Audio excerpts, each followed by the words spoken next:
네, 안녕하세요. 성정길입니다.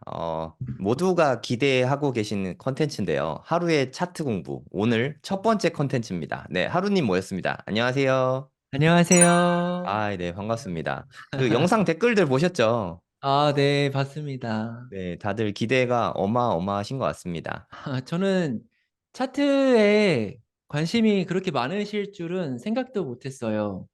왜냐면 이 차트라는 게 누군가에게는 좀 그냥 지나간 과거의 데이터 아니냐, 또 뭐 그거는 다 후행성 아니냐, 이렇게 말씀하시는 분들도 계셔서 이 차트라는 거를 저는 좀 매니악한 영역이라고 생각했는데 너무 많은 분들이 궁금해 하셔서 저도 열심히 준비를 했습니다. 네, 이제 시작해 보겠습니다.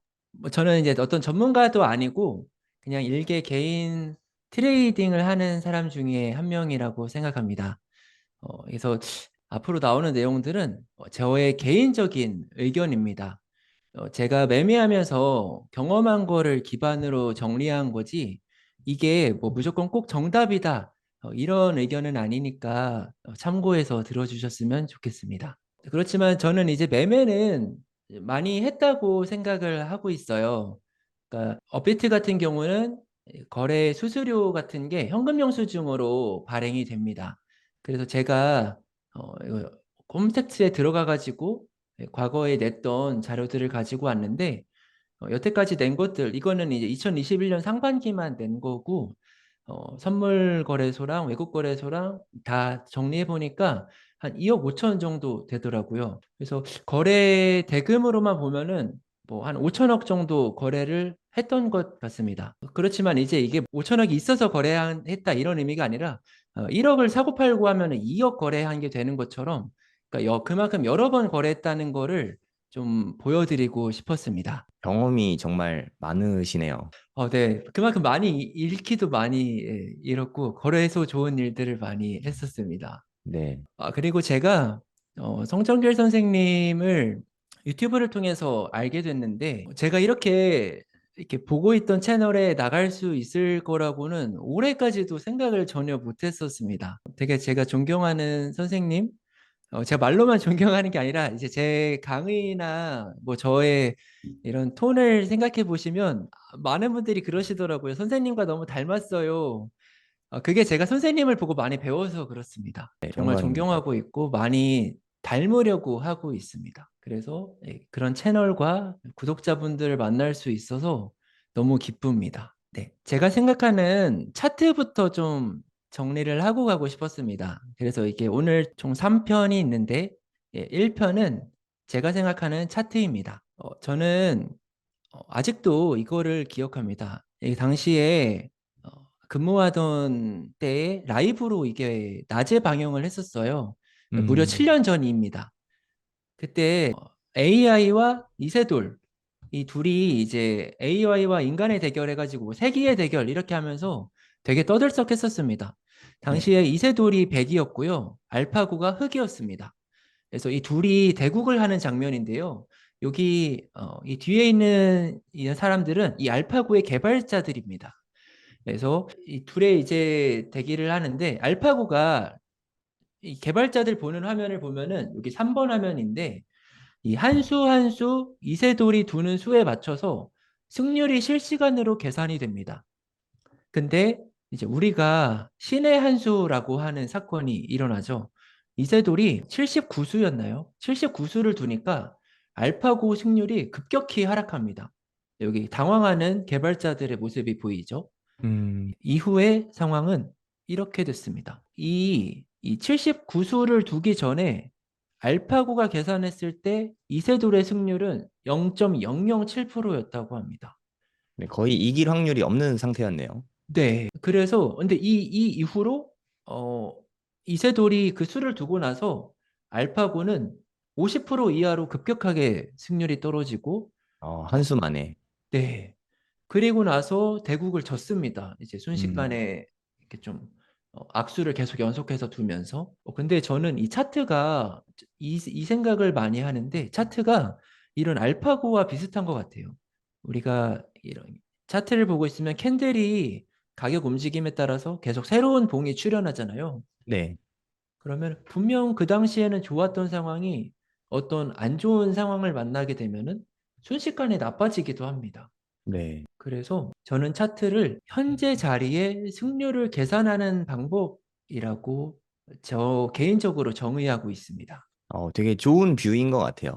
아, 상황이 계속 실시간으로 변하게 되니까 그에 네, 따라서 승률이 뭐 예를 들어 나빠지면 너무 나빠지면 뭐 손절을 할 수도 있는 거고 되게 맞아요. 나쁘다가 이제 급격히 좋아지면 네, 그때는 뭐 이렇게 매수를 할 수도 있는 거고 네, 참고 자료로 사용하기 좋다 뭐 이런 말씀이신 것 같네요. 맞아요.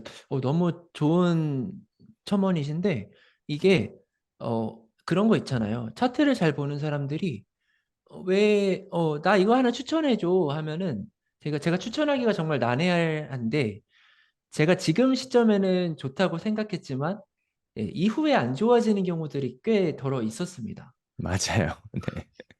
그러면은 어제는 좋다고 했는데 오늘 나쁘다고 말하기가 참 조심스럽죠. 민망해져요. 네.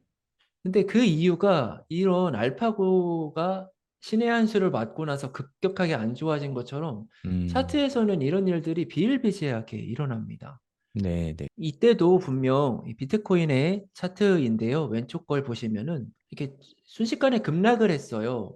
그럼 이때 상황만 보면은 이거는 정말 안 좋은 상황이 맞습니다. 이렇게 순식간에 이평선을 다 깨고 매물대까지 깨고 내려왔기 때문에 안 좋았지만 네. 이후 아무 일 없다는 듯이 회복을 하면서 다시 좋아졌습니다. 이런 것처럼 이 현재 시점의 승률을 계산한다고 생각하시면 될 것 같아요. 네. 좋은 말씀인 것 같습니다. 네, 여기서 잠깐 퀴즈입니다. 네. 차트를 보면 미래를 100% 예측할 수 있을까요? 네. 맞습니다. 절대. 감사합니다. 맞습니다. 저도 선생님처럼 불가능한다고 생각합니다. 왜냐하면은 아까 말씀드렸듯이 이 차트라는 거는 그 시점마다 확률이 계산이 들어가는 거기 때문에 이 현재 시점을 가지고 미래를 예측한다는 거는 불가능하고 그래가지고 저는 뭔가 이렇게 확정적으로 미래에 대해서 이 무조건 이렇게 될 거야는 불가능하다고 생각해요. 이게 맞는 표현인 것 같아요. 미래에 이렇게 될 것이다. 이게 아니고 이렇게 될 가능성이 높다. 우리가 기상청에서 날씨를 발표할 때 보면은 이 강수 확률이라고 표현을 해주거든요. 네. 이 통계적 관점으로 접근해야 되는 게 맞는 것 같아요. 날씨가 흐리면 비가 올 가능성이 분명히 높아지죠. 하지만 날씨가 흐려도 비가 안 올 수도 있습니다. 맞죠. 예, 그래서 확률적으로 접근을 해야지. 이걸 가지고 이제 또 이렇게 말씀하시는 분들도 가끔 계세요. 뭐 오를 수도 있고 내릴 수도 있다. 뭐 그럼 어떤 게 맞다는 거냐? 둘 다 맞습니다. 그러니까 통계적으로 접근하시는 게 맞아요. 근데 우리가 일기예보를 봐도 뭐 비호락률이 60%입니다 해도 비가 확실히 오는 건 아니잖아요. 네, 심지어 90%일 때도 안 올 때가 많고 맞아요. 네, 10%일 때 올 수도 있고. 네. 하지만 그렇다고 우리가 기상청을 상대로 소송을 하진 않잖아요. 근데 네. 현실에서는 왜 그거 가지고 왜 방향을 분명하게 말 안 하냐 이거 가지고 비판을 하기도 하는데 네. 저는 이런 식으로 접근하는 게 좋다고 생각해요. 네. 그러니까 투자라는 게 불확실성이 너무 당연한 건데 음. 초보자분들은 그걸 잘 이해 못 하시는 것 같아요. 그러니까 전문가들이 알면서도 안 가르쳐 준다고 오해하는 경우도 맞아요. 있고 그런 말도 있으세요. 네, 그리고 뭐 이걸 틀렸다고 해서 아무 뭐 비난하고 실력이 없다고 뭐 욕하는 경우 되게 많아서 음, 다들 사실 되게 조심스러워하죠. 이런 얘기를 하는 것 자체를. 맞아요. 그래서 저는 여러분들께서 지금 차트를 공부하시는 이유가 이제 결국 차트를 통해서 내가 판단을 하고 그걸 통해서 돈을 벌고 싶으신 거라고 생각해요. 근데 이 차트를 공부하면은 우리가 승률 높은 게임을 여러 번 할 수 있을 확률이 올라가는 거지. 이걸 공부했다고 그래서 100% 이기거나 한 번도 지지 않거나 이런 것들은 불가능합니다. 네. 네, 이렇게 한계를 명확하게 좀 알고 가셨으면 좋겠어요. 하루님도 손해 본 적 많잖아요. 저 너무 많습니다. 저 블로그에 인증도 많은데요. 네, 그거 네, 좀 보여주시면 다들 좋아하실 것 같아. 네. 제가 뒤에 그래서 준비했습니다. 네네. 네. 이 매매 일지인데요. 먼저 이 블로그에 다 인증이 있는데 보면은 저도 이렇게 빨간색이 그날 이긴 날이고 파란색이 진 날인데 파란색 진날에 보면은 마이너스가 다 찍혀 있죠. 네, 그래서 이게 제가 무조건 돈을 벌었다 이거는 아니고 승률 높은 매매를 할 수 있을 가능성이 올라간다는 거고, 네, 물론 이것도 그런 장의 운도 좀 따라야 됩니다. 장이 좋아야 더 승률도 올라갑니다. 네. 저 뒤로 절대적으로 갈수록, 공감합니다. 네, 맞아요. 뒤로 갈수록 승률이 좀 떨어지죠. 네, 네. 그리고 뭐 이거는 이제 인증 논란이 있어가지고 제가 조금 빠르게 가져와 본 거고, 이거는 이렇게 당시 업비트를 순간순간 캡처한 거를 모아봤습니다. 네, 네. 그리고 손실 인증을 많이 좋아하시더라고요. 실제로 제 매매 캡처 내역입니다. 제 당시에 이제 이렇게 그런 관점을 공유하는 친구들끼리 모임 방이 있어서 음, 제가 이때 당시에 하루도 안 걸르고 매매하는 거를 다 스크린샷을 찍었었어요. 그래서 막 이거는 달러니까 이 당시에는 한 2억 6천 정도 엑시 인피니티를 손절을 했었습니다. 으아. 그리고 디카레고 같은 경우도 손절을 3월 16일 날 이날 퇴근하고 2시간 만에 엄청나게 큰 손실을 입었었습니다. 얼마죠? 이게 잘 안 보여가지고. 이게 1억 4천입니다. 이야, 한 1억 방에 4천. 하루에 2시간 만에 네, 이게 빡세네요. 이제 뒤에 또 복구를 조금 하긴 했는데 결국 손실로 마감을 했습니다. 네. 네, 그리고 이게 혹시 손실 내용 궁금하신 분들은 네, 하루님 블로그 가면 다 볼 수 있는 건가요? 여기 보면은 제 여기 10월 16일 날, 10월 3일, 10월 4일 이미 예전에 다 네. 올렸었습니다. 제가 네. 오늘 올린 게 아니고 예전에 과거에 다 그대로 올렸었습니다. 네. 하루님 손실 보고 궁금하신 분들은 네, 하루님 블로그 가보시면 됩니다. 그래서 차트 본다고 해서 손실을 안 입는 건 아닙니다. 제가 이것도 미리 이렇게 좀 가지고 온 이유가 그걸 네. 보여드리기 위해서 가지고 왔습니다. 네, 좋습니다. 그래서 1편은 확률적으로 접근해야 된다. 이거를 인지하고 가셨으면 좋겠어요. 2편은 차트를 통해서 우리가 장기적인 관점을 한번 확인하고 가고 싶습니다. 네, 사이클이라고 하죠. 우리가 이제 어떤 산업이든 어떤 섹터든 종목이든 사이클이라는 게 있는데요. 이 비트코인은 이 사이클이 정말 정직할 정도로 잘 맞는 상품이에요. 선생님께서도 상가나 경매나 부동산 쪽을 오래 가르쳐 주시고 공부하신 걸로 알고 있는데 네. 사이클이 부동산에도 있지 않나요? 엄청 중요하죠. 특히 저는 상가를 많이 봤으니까 상권이라는 게 되게 생물이잖아요. 음. 상가 공실이 많아지고 뭐 이런 시기가 있고 상가 공실이 없고 좀 경기가 활황을 띠는 그런 때가 있거든요. 어, 만약에 상가나 빌딩을 투자하고자 하면 공실이 많고 이자율이 높고 좀 음. 경기 침체 있을 때 그럴 때가 쌀 때니까 그럴 때 사서 경기 호황기 뭐 2021년이나 뭐 이럴 때 팔았다면 수익률이 매우 높았겠죠, 사실. 예전에 내 선생님 강의 중에 정말 인상적이었던 게 개인 상가 업종도 사이클이 있다고 아, 들었어요. 그쵸. 네. 소고기가 유행하는 시기가 있고 좀 네. 저렴한 고기 뷔페가 유행하는 시기가 있고 맞습니다. 그래서 이 업황도 사이클이 있다는 게 좀 신기하게 그때 당시에 네, 너무 고시원 같은 경우도 지금은 고시원이 좀 활황을 이루고 있고 권리금, P라고 하죠. 권리금도 되게 많이 붙어 있는데 한 2년, 3년 전만 해도 진짜 되게 거의 없었어요. 권리금이. 네, 음, 그때 제가 고시원 지금 할 거면 지금 해 괜찮다. 이런 얘기 많이 드렸었거든요. 근데 그거는 시장을 오랫동안 관찰하다 보면 자연스럽게 알게 되는 것 같아요. 선생님께서 이런 다양한 투자를 병행하셔서 이런 사이클을 보시는 관점이 엄청 좋습니다. 되게 이렇게 남들이 공포일 때도 무서워하지 않으시는 게 이런 사이클을 너무 잘 알고 계셔서 그런 거라고 저는 생각을 했었어요. 네. 이 차트를 우리가 공부하는 이유가 이거잖아요, 사실. 앞으로 내가 지금 투자는 할 건데 어떤 코인 사지? 또는 어떤 종목 사지? 그쵸. 이런 거라고 생각하거든요. 네. 근데 제가 이걸 2편에 넣은 이유는 이것보다 더 중요한 게 있습니다. 이거 전에 우리가 그 전에 결정해야 되는 건 어떤 걸 사는 것보다는 그러니까 내가 지금 할까? 언제 할까가 더 중요하거든요. 되게 중요한 말씀인 것 같아요. 그러니까 무엇을 살까보다는 언제 투자할까가 훨씬 중요하다는 말씀이죠. 만약에 내가 무엇을 살 건지는 틀려도 그러니까 더 버냐 덜 벌냐 차이인데 그 네, 장기적으로 사이클만 맞게 들어갔다면 근데 이 사이클 내가 언제 들어가는 거를 완전 잘못 고르면은 내가 거기서 아무리 난다 긴다 해도 손실 볼 가능성이 높습니다. 이 사이클인데요. 이 비트코인의 과거 차트를 짧게 요약한 걸 가지고 왔습니다. 비트코인은 이제는 너무 좀 유명해져서 잘 알고 있죠. 이 하빙이라는 게 이제 반감기를 뜻하는 용어인데 반감기를 기준으로 이렇게 일정한 패턴을 볼 수 있습니다. 비트코인이.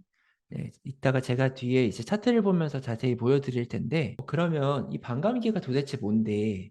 음, 그래서 우리 선생님 구독자면은 이제 반감기에 대해서는 너무 잘 아실 수 있지만 제가 한 번 더 짧게 처음 들으시는 분들을 위해서 설명을 드리면 비트코인은 이 4년 동안 채굴할 수 있는 양이 정해져 있거든요. 근데 이 채굴할 수 있는 양이 4년에 한 번 반으로 줄어듭니다. 그리고 이 반으로 줄어들면은 당연히 이제 그 보상이 줄어들죠. 네, 그래서 이렇게 제가 이렇게 비유를 했어요. 그러니까 한 마을에 고구마가 4년 동안에 65만 개 정도 그 130만 개라고 할게요. 지금은 아직 반감기가 도래 안 했으니까 네, 130만 개니까 제가 대충 계산해 보니까 이 130만 개를 4년으로 나누니까 하루에 900개 정도 캘 수 있는 양이더라고요. 그러면은 하루에 900개가 나오는 마을이 있어요. 그 고구마가. 근데 어느 특정일 이후로는 갑자기 450개밖에 안 나온대요. 네. 예. 그러면은 고구마 가격은 어떻게 될까요? 오를 것 같습니다.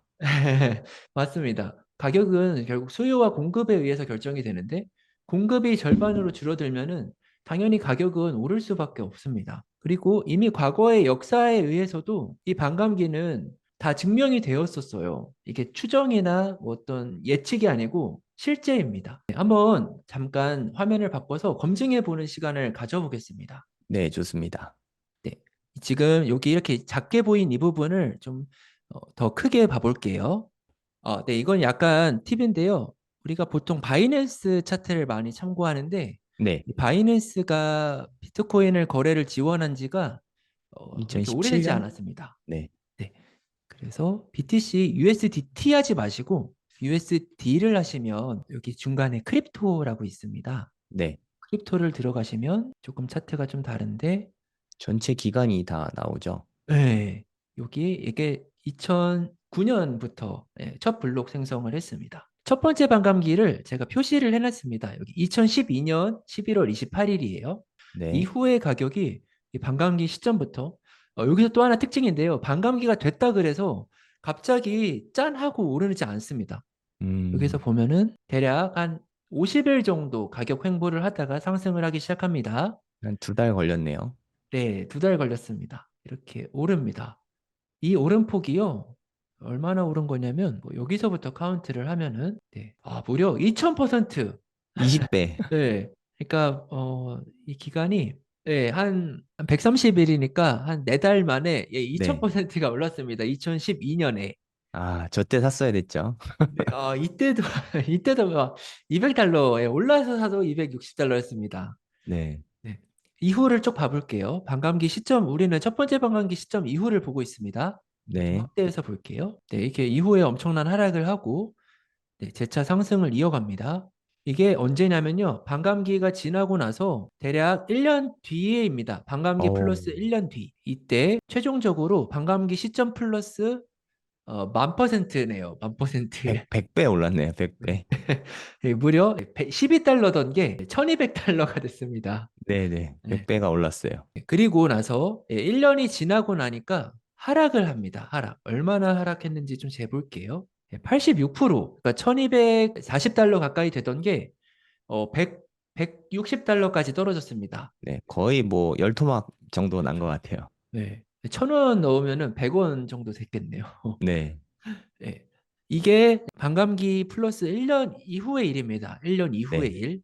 이게 2년 차죠. 그러면 반감기 플러스 2년 차입니다. 네, 네.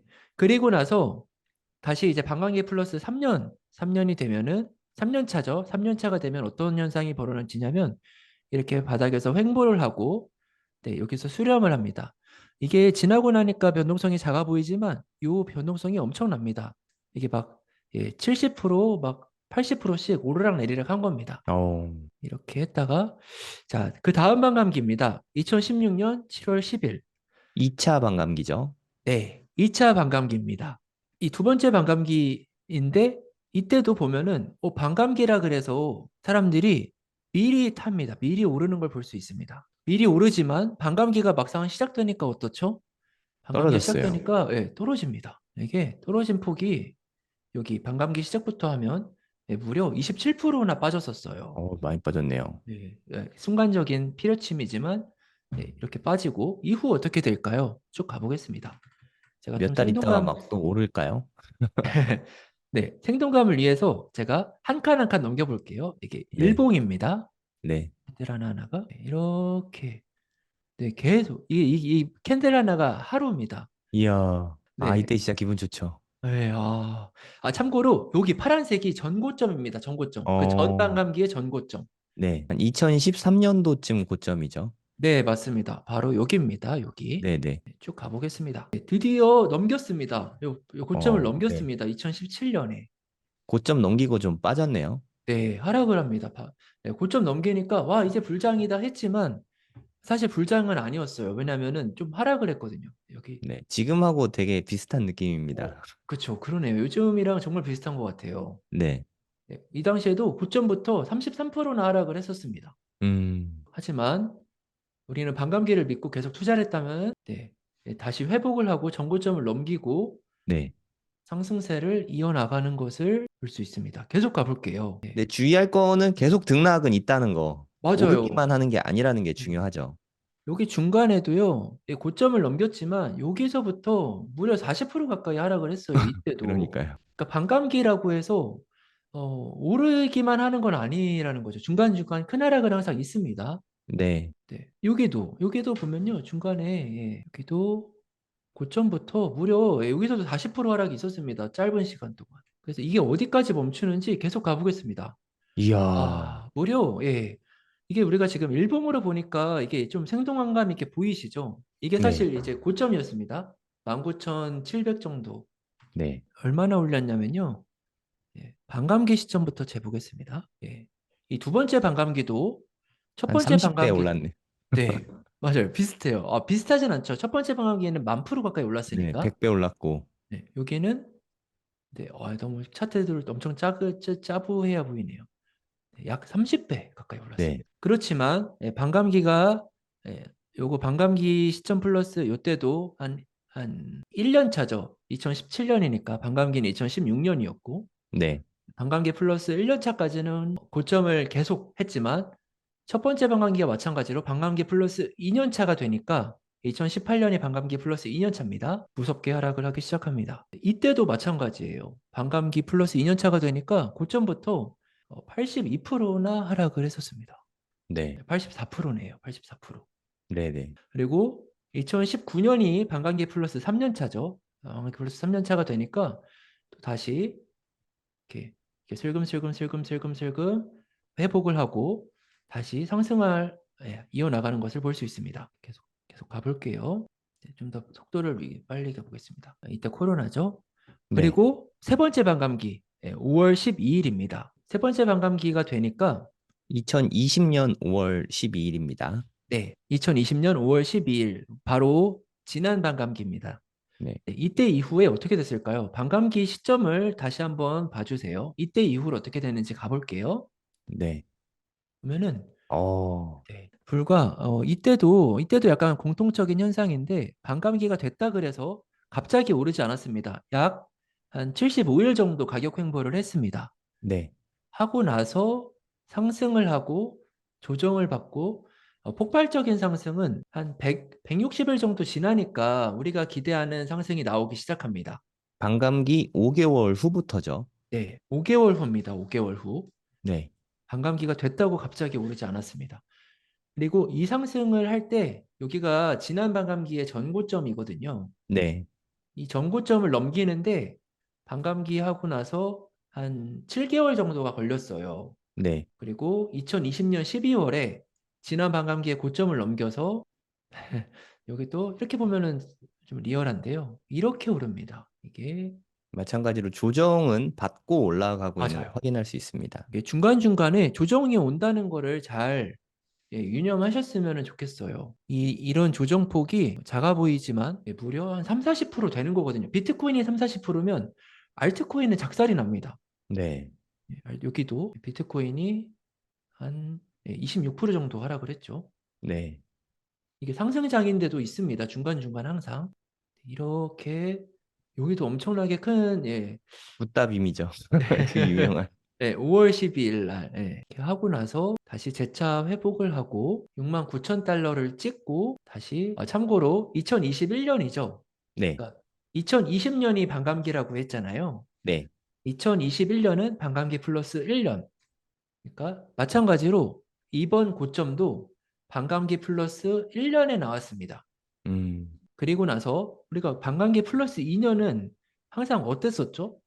암울했습니다. 지난 두 번, 마이너스 80%. 맞아요. 두 번 보셨잖아요. 이게 뭐 제가 만든 자료가 아니라 실제로 실제로 있었던 일입니다. 네, 팩트죠. 예. 보면은 여기서부터 반감기 플러스 2년 차는 아니네요. 2021년이지만 11월 고점부터 카운트를 하면은 대략 한 77% 정도 하락을 했었어요. 네, 이 역시 또 한 하락률은 80% 정도 마이너스가 난 거죠. 참고로 비트코인이 77%입니다. 비트코인이. 그러면 알트코인은 막 마이너스 99%, 네, 95%도 있어요. 95%가 흔하죠. 너무 많죠. 네, 그리고 나서 반감기 플러스 3년 차, 2023년입니다. 여기는 아래 보이시죠? 2023년. 네, 3년 차가 되니까 마찬가지입니다. 너무 똑같죠. 회복을 합니다. 다시 이렇게 회복을 슬금슬금 해서 야, 이게 이번에 약간 기출 변형인데요. 반감기가 음, 아직 안 왔음에도 불구하고 고점을 넘겼습니다.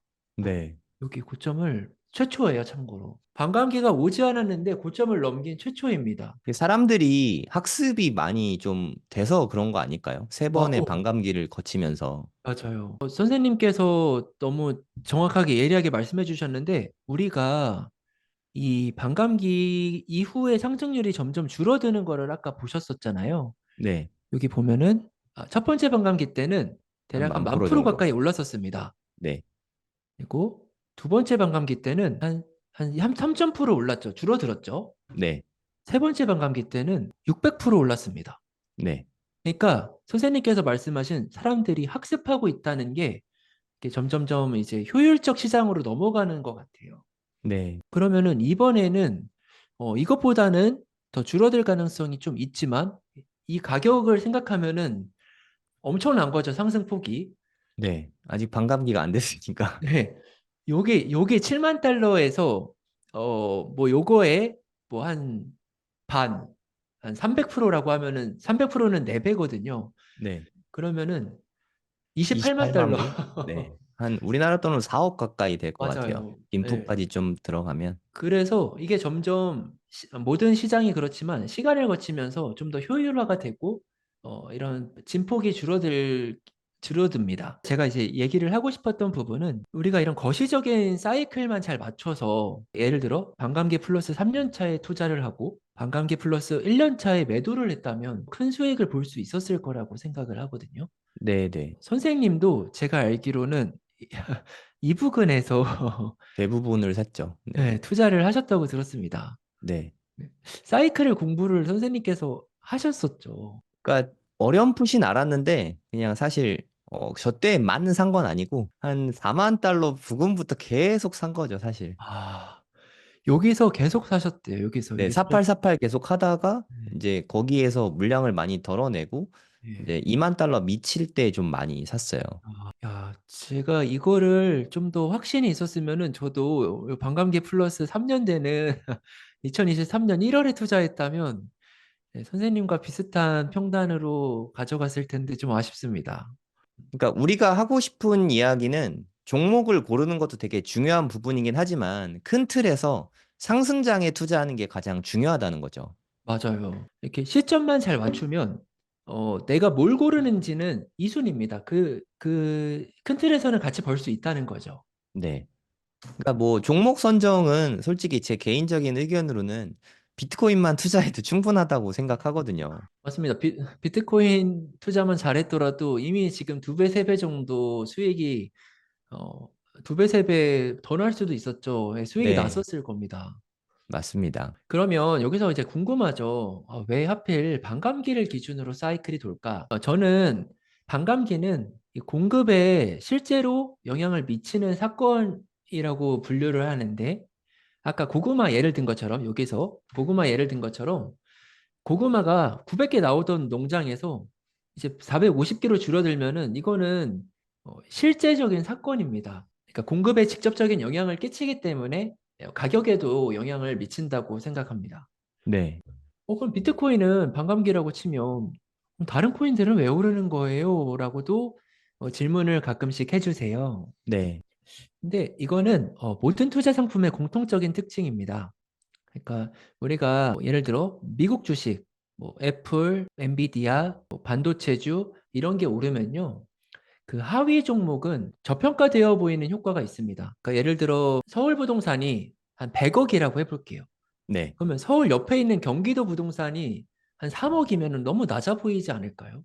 맞습니다. 네. 그래서 이런 주변 하위 종목이 같은 섹터에 있는 하위 종목이 저평가되어 보이는 효과가 있습니다. 그거를 보통 부동산에서는 키 맞추기라고 많이 하거든요. 음, 네, 코인 시장에도 키 맞추기가 사실 일어나는 거죠. 맞아요. 비트코인이 지금 1억이면은 2등인 이더리움은 그럼 최소 이 정도는 되어야 되지 않나? 음, 이런 효과가 있는 거죠. 그리고 그 섹터로 개인의 돈이 들어오기 시작합니다. 그러니까 이제 사람의 본능 중에 하나인데 막 누가 돈을 벌었다 또는 야, 뭐가 엄청 오른다 하면은 관심을 가질 수밖에 없습니다. 네, 그래서 개인의 돈이 들어오기 시작하고요. 이 개인의 돈이 들어오면은 뭐 기관의 돈이나 이런 개인의 돈을 노리고 어떤 세력적인 기획 자금들이 들어오기 시작합니다. 이거의 전후 순서는 바뀔 수 있어요. 이번처럼 현물 ETF가 먼저 들어올 수도 있고, 그렇지만 돈이 몰리는 곳에 더 돈이 몰리기 마련입니다. 예를 들어 볼게요. 예를 들어 반도체주가 오른다고 합니다. 엔비디아 최근에 엄청 많이 올랐잖아요. 어마어마했죠. 엔비디아가 오르니까 삼성전자, 하이닉스 지금 엄청 오르고 있습니다. 네, 마찬가지로 서울 부동산이 오르면요. 수도권이 오르기 시작하고 수도권이 서울 대비 싸 보이니까 그러면 수도권이 오르면은 또 지방 부동산은 수도권 대비 싸 보입니다. 네, 이게 선생님께서 말씀하신 키 맞추기 효과입니다. 네, 마찬가지입니다. 비트코인이 오르면은 이더리움, 솔라나, 뭐 BNB 이런 것들이 싸 보입니다. 그리고 나서 걔네들이 싸 보이면은 그것보다 밑에 있는 알트코인도 싸 보입니다. 그래서 저는 올해 투자해야 되는 이유는 이 상승 사이클에 속한 시기라고 생각을 하기 때문입니다. 네, 제가 상승 사이클을 판단하는 기준은 이건 저의 의견인데 반감기가 첫 번째고요. 두 번째는 이 정고점을 넘겨야 됩니다. 네, 이게 그러니까 비트코인은 반감기를 기준으로 전후에서 볼 수 있는 것 같은데 우리는 알트코인을 사랑하는 한국인이잖아요. 알트코인은 이 사이클을 돌려보면은 비트코인 정고점을 전후로 해서 사이클이 형성되는 것을 볼 수 있었습니다. 네, 그래서 이 두 가지 기준으로 보시면 좋을 것 같고요. 여기에 또 다른 변수가 올해 하나 생겼습니다. 현물 ETF 승인.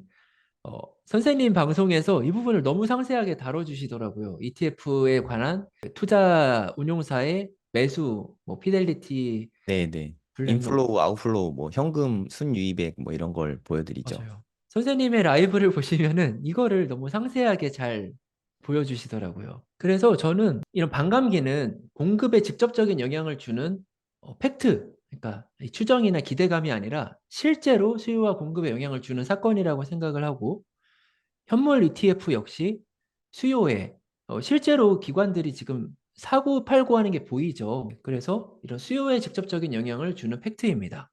네, 기존 사이클은 약 상승을 했고 반감기 플러스 1년엔 큰 상승을 했었습니다. 반감기 플러스 2년은 큰 하락을 했고 반감기 플러스 3년은 약 하락 또는 횡보를 했었습니다.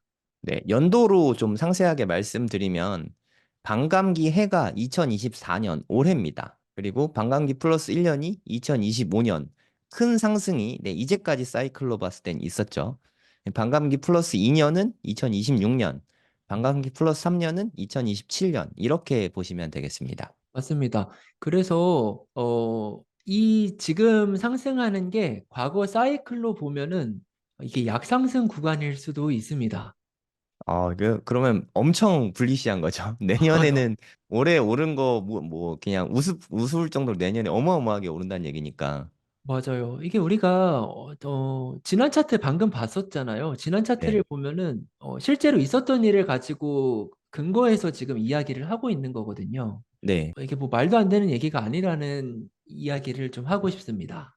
네. 아유, 너무 설레입니다. 근데 올해 기존과 좀 다른 점도 있어요. 뭐냐면 반감기 전에 비트코인이 이미 정고점을 갱신했습니다. 네, 이게 뭐 여러 복합적인 요인이 있다고 생각하는데 첫 번째는 뭐 이제 사람들이 학습이 돼서 그런 것도 있고 네, 두 번째는 이런 현물 ETF 승인에 대한 것도 기존과는 달라진 점입니다. 네. 돈이 너무 빨리 들어오기 시작해서 음, 그 영향이 가장 큰 것 같습니다. 맞아요. 뭐 그 외에도 뭐 이제 어떤 뭐 러시아 우크라이나 전쟁으로 인해서 뭐 어떤 나의 이제 자산을 피난처로 생각하는 사람들도 많이 늘어났고 뭐 지정학적 요인이죠. 맞아요. 그래서 여러 가지 요인이 있지만 큰 사이클에 맞춰서는 똑같이 가고 있습니다. 그러니까 두 가지를 생각해 볼 수 있을 것 같아요. 그러니까 만약에 한 진짜로 1년 정도 이렇게 빨리 당겨진 거라면, 불장이 당겨진 거라면 최고점이 올해 있을 수도 있다고, 음, 2024년에 있을 수도 있다고 생각이 되고요. 만약에 그냥, 그냥 자금이 많아져 갖고 빨리 커진 거다. 최고점은 내년이다. 뭐 이러면은 진짜 말도 안 되는 상승을 바라볼 수 있는 거죠. 맞아요. 근데 저는 개인적으로는 투자는 좀 보수적으로 하는 게 맞잖아요. 맞아요. 그래서 올해 최고점이 있는 거를 생각해서 대비를 좀 해두고 저는 그래서 알트코인 같은 경우는 올해 다 매도를 할 음, 생각이거든요. 그러니까 물론 내년에 더 많이 오를 수도 있겠지만 뭐 제가 꼭지까지 다 먹을 순 없잖아요, 어차피. 반만 근데 가지고. 내년에는 네, 내년에는 그냥 비트코인 정도만 가져가고 올해 알트는 다 정리하고 저는 그렇게 보수적으로 전략을 좀 짜고 있습니다. 지난번에 제가 인터뷰에서도 올해까지만 알트코인 투자를 하겠다고 한 이유가 바로 네. 선생님과 같은 의견이어서 그랬었습니다. 아, 네. 그럼 하루님도 알트코인은 2024년에 4년 중에 다 정리를 하실 건가요? 네, 맞아요. 그게 정신 건강에 좋을 것 같습니다. 좀 덜 맞아요. 벌어도. 아까 우리가 지난 차트를 봤지만 반감기 플러스 2년의 하락은 정말 알트코인은 아주 작살이 납니다. 네, 그래서 90%씩 막 빠지죠. 네, 물론 그 와중에 몇몇 코인은 오르는 애들도 있는데 그거는 그냥 포기하더라도 리스크를 지지 않는 게 저의 투자 성향에도 맞는 것 같아요. 네, 솔라나 같은 경우만 해도 고점 대비해서 한 30분의 1 이상 났거든요. 네. 한 97% 하락인데 그거를 보통 사람이 견디지 못할 것 같은데 음. 1억을 넣으면 한 2, 300만 원 된다는 어, 소리거든요. 진짜 살벌합니다. 네, 그래서 저는 저도 선생님처럼 같은 의견입니다. 이게 두 가지 관점이 있는데요. 기존 사이클대로 간다 또는 이게 앞당겨졌을 수도 있다. 예, 이 두 가지 관점입니다. 네, 알겠습니다. 그래서 여기 제가 큰 하락이라고 적었네요. 가능성이 저도 높게 보고 있습니다. 예년 같았으면 2026년에 큰 하락이 있는 게 정상인데 2023년부터의 상승분이 심상치가 않잖아요. 그 차트 모양을 보면 반감기 전 차트랑 너무 유사하거든요. 그리고 올해 차트를 보면 반감기를 지나서 최고점 넘을 때의 차트랑 너무 흡사하거든요. 그냥 과거 차트를 봤을 때 올해 중에 최고점이 나올 가능성이 높지 않을까? 뭐 저는 그렇게 보고 있어요. 저도 이게 좀 앞당겨졌기 때문에 이것도 좀 충분히 가능성이 있다고 생각하고 있습니다. 네. 그러니까 이게 계속 지금 2012년보다 2016년 사이클이 조금 앞당겨졌고요. 음, 2016년보다 2020년이 조금 앞당겨졌거든요. 근데 2020년보다 2024년이 더 많이 앞당겨진 거죠. 앞서 그런 음, 현물 ETF나 지정학적 요인들로 인해서. 네네. 이건 가설입니다, 가설. 네, 네. 뭐, 지나봐야 알죠, 사실. 맞아요. 뭐 지나고 보니까 그냥 원래 사이클대로 움직일 수도 있는 겁니다. 네, 이제 본격적으로 차트 지표를 해석하는 방법을 들어가겠습니다. 아, 이제 진짜 본격적인 시작입니까? 네, 이제 본격적인 시작입니다. 네. 이제 차트는 우리가 아까 승률을 올리는 과정이라고 했잖아요. 네. 이제 그 위치를 찾는 디테일한 방법을 하나하나 알려드릴게요. 네. 우선 오늘은 이동평균선 편입니다. 이동평균선. 지난 강의 때 사람들이 이동평균선 이야기 듣고 좀 많이 궁금해 하시는 것 같더라고요. 맞아요. 너무 많은 관심을 주셔서 좀 깜짝 놀랐습니다. 이렇게 관심이 많으신가 할 정도로 놀랐었어요. 제가 이해가 가는 게, 하루님도 그렇고 저도 그렇고 차트 공부 진짜 고생 많이 하면서 했잖아요. 맞아요. 일단 배울 때가 너무 없으니까 이거 뭐 누가 이렇게 알려줍니까? 네. 그래서 다들 기대를 좀 많이 하고 계신 것 같아요. 그러니까 뭐 여유를 갖고 초보자분들 대상으로 아주 그냥 쉽게 설명해 주시면 좋을 것 같습니다. 네, 한번 최대한 쉽게 해보겠지만 혹시 만약에 이해가 잘 안 되거나 뭐 부연 설명이 필요하면 댓글 남겨주시면은 제가 다시 대댓글로라도 이렇게 좀 상세하게 부연 설명을 하도록 하겠습니다. 이동평균선입니다. 이동평균선은 이걸 좀 끊어서 다시 정의해 볼게요. 이동평균선, 이동하는 무빙, 평균, 그러니까 그러니까 그 가격의 평균을 그러니까 점을 선으로 이은 겁니다. 음, 그래서 캔들 가격을 설정한 기간으로 나누어서 만들어진 점들을 이은 선. 이거 말이 좀 어렵네요. 제가 정리했지만 말들이 어렵네요. 어, 이렇게 보시면 될 것 같아요. 그냥 그 선들 하나하나가 그 시점 전으로 n일 동안 평균 내값의 점들을 이은 선. 아, 그러니까 쉽게 설명을 해드리자면 만약에 200일 이동평균선이다. 그러면 오늘부터 200일 전까지의 종가를 다 더해서 200으로 나눈 값입니다. 선생님께서 수학 선생님이거든요. 이거를 조금 너무 쉽게 잘 말씀해 주셨는데 평균입니다, 평균. 네, 그냥 다 더해서 그 날수로 나눴다고 생각하시면 돼요.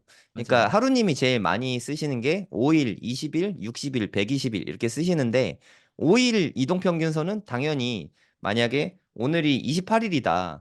그럼 20, 4, 5, 6, 7, 8 이렇게 5일 동안을 종가를 다 더한 다음에 5로 나눈 숫자를 그냥 선으로 연결한 겁니다. 맞습니다. 그, 이거를 약간 시각적으로 그림으로 표현하면 이겁니다. 네, 여기 지금 이 까만색, 참고로 제 차트는 까만색이 5일이고요.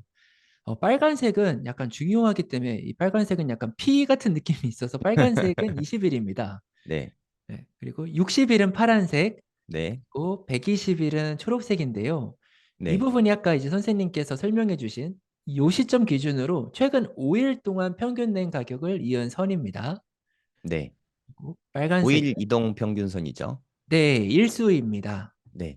그리고 20일은 20일, 요 시점부터 뒤로 20일을 평균 낸 선이 20일 선이고요. 네, 60일은 뒤로 60일, 120일은 뒤로 120일.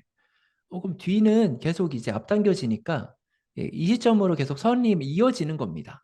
네, 이동평균선이 신뢰도가 높은 이유부터 좀 간단하게 설명을 하고 가겠습니다. 저는 이 차트가 작동하는 원리가 저의 이것도 생각인데 공통된 지표를 보고 집단적으로 같은 판단을 할 때일수록 큰 힘을 낸다고 생각을 하거든요. 네. 그러면 이게 공통된 지표를 많이 보려면 어떻게 해야 될까요? 이게 사람들이 많이 보는 걸 쓰면 좋을 것 같습니다. 맞아요.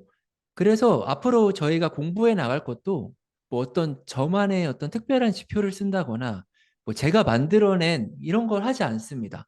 음, 다 사람들이 많이 보는 것만을 이렇게 해석하는 방법을 공부를 할 겁니다. 이동평균선은 차트 3대 기본 지표 중에 하나입니다. 3대 기본 지표는 이동평균선, 캔들, 거래량입니다. 네, 그래서 이 사람들이 제일 많이 보기 때문에 신뢰도가 높고요. 이제 저희가 뒤에 다 검증을 할 텐데 검증을 해봐도 그러니까 다른 지표가 아니라 이동평균선만으로 매매를 해도 승률이 꽤 높습니다. 그리고 이거는 이제 저의 의견인데 논리적으로 그러니까 제가 부여한 해석 방법으로 증명을 저는 할 수 있어요. 근데 우리가 이제 이동평균선을 공부하면요, 이걸 깊게 파고 들어가면은 이 부분이 이제 트레이딩 뷰에서 이동평균선을 검색했을 때 나오는 수많은 지표들입니다. 네, 근데 이런 것들을 저는 오늘 이제 할 필요가 없다고 생각하기 때문에 가지고 온 건데요. 이동평균선을 어떤 식으로 계산하냐에 따라서 뭐 거래량을 가중하거나 뭐 지수를 부여하거나 해가지고 여러 이동평균선들이 있어요. 근데 그냥 단순 이동평균선만 합니다, 저는. 네. 남들이 많이 쓰는 걸 한다는 전제였으니까 그게 맞는 것 맞습니다. 같습니다. 맞습니다. 그리고 이것도 세팅 방법이 사람마다 조금씩 차이가 있습니다. 어디는 뭐 7, 30, 뭐 90을 하기도 하고요. 근데 저 같은 경우는 이제 이거는 제가 이렇게 설정해보고 저한테 맞는 매매 방법입니다. 저한테 맞는 설정 방법입니다. 그리고 저는 이거를 이렇게 부여를 했었어요. 이렇게 5일은 주말을 제외한 일주일이고 네. 20일은 주말을 제외한 한 달, 60일은 분기, 240일은 1년인데 240일은 너무 느리더라고요. 제가 써보니까. 네. 그래서 이거를 타협한 게 120일이었어요. 네. 좋은 것 같습니다. 예. 그래서 이렇게 저는 해서 5일은 일주일을 나타낸다고 생각하고 20일은 한 달 이런 식으로 저만의 이렇게 부여 방법입니다. 근데 이거를 이렇게 밖에 세상에서는 이렇게 또 해설을 하기도 하더라고요. 뭐 5일은 심리선이다. 뭐 가장 빠르다. 그리고 생명선, 뭐 수급선, 경기선이라고 하는데, 그러니까 의미는 이래요. 5일은 사람들의 심리를 반영한다. 20일은 여기가 깨지면은 20일은 되게 여러 차트 지표에서도 의미를 많이 갖는 지표인데 우리가 생각하는 그 알고 있는 볼린저 밴드도 20일을 기준으로 밴드가 형성이 되거든요. 음, 그래서 20일은 실제로 차트에서도 얘를 기준으로 어떤 추세가 많이 만들어지기도 하고 많이 꺾이기도 합니다. 그래서 생명선이라고도 많이 부르더라고요. 60일은 수급선. 여기서부터는 좀 중기 이동평균선인데, 그러니까, 그러니까 이 수급을 좌우한다. 그래서 60일 이동평균선을 수급선이라고 합니다. 그리고 120일은 경기. 그러니까 121선이 이렇게 좀 방향이 바뀌었다. 이런 거는 경기가 회복된다는 의미죠. 그래서 근데 이거는 이제 참고만 하시고 그냥 단기일수록 신호가 좀 빠르고 신호가 빠르면은 대신 신뢰도가 떨어집니다. 네. 그러니까 신뢰도라고 하는 거는 그러니까 내가 그 방향으로 간다고 생각했을 때 적중률이라고 생각하시면 될 것 같아요. 네. 장기일수록 신호가 느리고 신뢰도가 높습니다. 그래서 이게 그래서 장단이 있어요. 이렇게 내가 단기 이동 평균선 가지고 매매를 하면은 조금 더 빨리 들어갈 수 있습니다. 그러니까 우리가 생각하는 저점을 잡는다는 게 이걸 가지고 하면 가능할 수 있습니다. 음, 그렇지만 반대로 실패할 확률도 높습니다. 그리고 장기이면은 120일 이평선을 보고 들어가면은 느리지만 틀릴 확률이 적습니다. 뭐 이 차트를 보면은 이 차트를 보고 봐볼게요. 5일선이 반등하기 시작했습니다. 여기서 그러면은 5일선이 오르는 걸 보고 매매를 했다면 여기를 잡을 수도 있었겠죠. 네. 그렇지만 이게 반대로 이렇게 이 재차 하락할 가능성도 있는 겁니다. 네. 121선 위에 올라탔을 때 매매해야지 라고 했으면 좀 늦게 들어갔겠죠. 늦게 들어갔겠지만 그만큼 적중률은 높습니다. 음, 그리고 이동평균선 이야기가 나오면은 항상 등장하는 골든크로스, 데드크로스입니다. 골든크로스 이거 그림을 가지고 온 건데요. 단기 이동평균선이 장기 이동평균선을 뚫게 되면은 이거를 좋은 의미라고 해서 골든크로스라고 하고요. 네. 반대는 데드크로스입니다. 제가 차트, 그대로 차트 이것도 가지고 온 건데, 이게 골든크로스입니다. 아래서 이제 빠르게 가격이 올라가니까 까만색 5이동 평균선이 빨간색 22동 평균선을 뚫습니다. 그리고 이후에 빨간색 이동 평균선이 파란색 이동 평균선을 뚫습니다. 그러니까 두 개의 골든크로스가 일어나는 거죠. 왜 이게 추세 전환의 신호일까요? 이거는요, 이제 단기 이동 평균선이 장기 이동 평균선을 이긴다는 거는 이제 그러니까 골든크로스 같은 경우는 매수세가 매도세를 이기기 시작했다는 의미가 되는 거고요. 네. 데드크로스 같은 경우는 20일간의 매도세가 60일간의 매수세를 이겼다는 거는 이제 앞으로 매도세가 최근에 매도세가 그만큼 강하다는 거죠. 네. 근데 이게 맹점입니다. 골든크로스, 데드크로스 가지고 매매를 하면은 되게 좋을 것 같지만 우리가 지난 차트를 복귀해 보면 너무나도 비일비재하게 일어납니다. 네. 너무 어렵죠, 사실. 네, 이거 가지고 매매하는 게 저는 불가능하더라고요. 여기도 보면은 데드크로스 났네? 그러면은 이제 팔아야지 하는데 상승을 하죠. 네. 여기서 나서야 이 데드크로스, 큰 데드크로스가 나서야 좀 재차 하락하는 걸 볼 수 있습니다. 그래서 저는 이 골든크로스, 데드크로스는 이것만으로 매매를 하는 건 비추천합니다. 이거는 음. 좀 이론적인 지식이라고 생각을 해요. 그러면 하루님이 제일 좀 신뢰도 높게 생각하는 지표는 뭘까요? 저는 사실 이제부터 이야기를 하기 위해서 오늘 이동평균선 편을 준비한 건데요. 네. 네. 크게 두 가지가 중요하다고 생각해요. 네. 어, 두 번째 게 사실 더 중요한데, 첫 번째 거 먼저 소개를 하겠습니다. 네. 이동평균선은 이 선 하나하나가 지지와 저항 역할을 합니다. 지지는 뭐고 저항은 뭔지 좀 알려주시면 좋을 것 같습니다. 제가 사실 그래서 이거를 좀, 최대한 우리 성정길 유튜브 구독자분들한테 소개를 쉽게 하려고 많이 고민을 해봤어요. 네. 그래서, 이 부분, 제가 뒤에 준비했는데, 네. 이것만 잠깐 알고 넘어갈게요. 지지가 깨지면 저항으로 변하고, 저항이 깨지면 지지로 변한다. 이것만 기억해 주세요. 네. 이것만 기억을 해주시고, 바로 넘어가 볼게요. 네. 네, 바로 이겁니다. 좀 쉽게 설명해 볼게요. 범죄의 이, 도시인가요? 맞습니다. 이 네. 범죄도시. 예, 이분은 마동석 옆에 있는 형사분인데요. 예, 네. 전투력을 기준으로 생각해 볼게요. 전투력. 여기가 조금 제일 약한 전투력입니다. 전투력 5라고 보면 네, 될까요? 5입니다. 5. 이게 5라고 표현을 해보겠습니다. 네, 그리고 이분은 장첸 옆에 나오는 조연 분이시죠? 전투력 네, 20. 20입니다. 색깔도 맞춰서 할게요. 네. 그리고 이분은 이제 장첸인데 전투력 이거는 60. 60이니까 파란색으로 네, 60입니다. 네. 그리고 우리의 마동석 형님 네, 전투력 초록색입니다. 저는 전투력 120, 120. 네, 120입니다. 이렇게 해볼게요. 아, 지지가 뭐고 저항이 뭐냐면 지지는 쉽게 말해서 밑에 있으면 좋은 겁니다. 밑에 있으면. 그러니까 가격이 더 떨어지지 않게 받쳐주는 거를 지지라고 생각하시면 될 것 같아요. 떨어지지 않게 맞아요. 받쳐준다. 우리 지지받는다고 하잖아요. 그래서 못 떨어지게 막는 거를 지지라고 생각하시면 될 것 같습니다. 맞아요. 이렇게 뭐 밑에서 쿠션처럼 받아주는 친구입니다. 네, 반대로 저항은 올라가려고 그랬는데 못 올라오게 막는 어, 거. 네, 맞아요. 이게 저항이라고 생각하시면 좋을 것 같아요. 지금 요 캔들이 가격인데 요 캔들 밑에 이 선들이 있으면은 방금 말씀해 주셨던 지지 이렇게 밑에서 더 떨어지지 않게 받아주는 거죠. 야, 네, 그만 떨어져 이렇게.